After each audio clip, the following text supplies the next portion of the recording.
আপনার Facebook ads আপনার জন্য কাজ করবে, তবে আপনাকে কয়েকটা শর্ত মানতে হবে।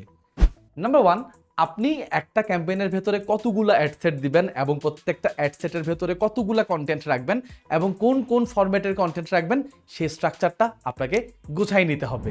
নাম্বার 2, কখন আপনি ব্রড অডিয়েন্স ব্যবহার করবেন, কখন কাস্টম ব্যবহার করবেন, কখন লুকেলাইক ব্যবহার করবেন, আর কখন ব্রড অডিয়েন্স, কাস্টম এবং লুকেলাইককে কম্বাইন করে ব্যবহার করবেন, এটাও আপনাকে জানতে হবে।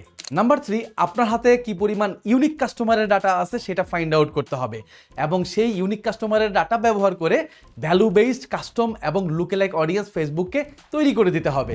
নাম্বার 4, অটোমেটেড রুলস ব্যবহার করে আপনার বাজেটকে প্রোটেক্ট করতে জানতে হবে।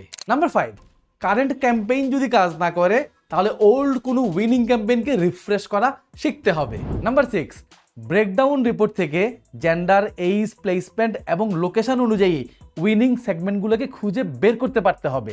নাম্বার 7, আপনার পিক্সেলের health, event match quality score এবং ইভেন্টের কোয়ালিটিকে মেনটেন করতে হবে। নাম্বার 8, ভ্যালু অপটিমাইজেশন ব্যবহার করে আপনার ভ্যালুয়েবল কাস্টমারগুলোকে আলাদা করতে হবে। উইনিং ক্যাম্পেইনগুলোকে ফাইন্ড আউট করে ভার্টিক্যাল এবং হরাইজন্টাল স্কেলিং করা জানতে হবে। নাম্বার 10, সিটিআর, সিপিএম, সিপিসি, রোয়াসের মতো মেজর ম্যাট্রিক্সগুলোকে ডায়াগনোসিস করে রিপোর্ট অ্যানালাইসিস করা বুঝতে হবে। আপনার বিজনেসকে স্কেল করার জন্য এই সব কিছু আপনি চাইলে আমার কাছ থেকে একটা লাইভ ব্যাচের মাধ্যমে শিখে নিতে পারেন। সো জুলাইয়ের 1 তারিখ আমাদের লার্নিং মেট থেকে একটা লাইভ ব্যাচ লঞ্চ হচ্ছে, যেখানে এই সব কিছু একদম হাতে কলমে ধরে ধরে আমি আপনাকে শিখিয়ে দিব। সো আমাদের আপকামিং লাইভ ব্যাচ সম্পর্কে বিস্তারিত জানতে নিচের দেওয়া ফর্মটি ফিল আপ করে দিন।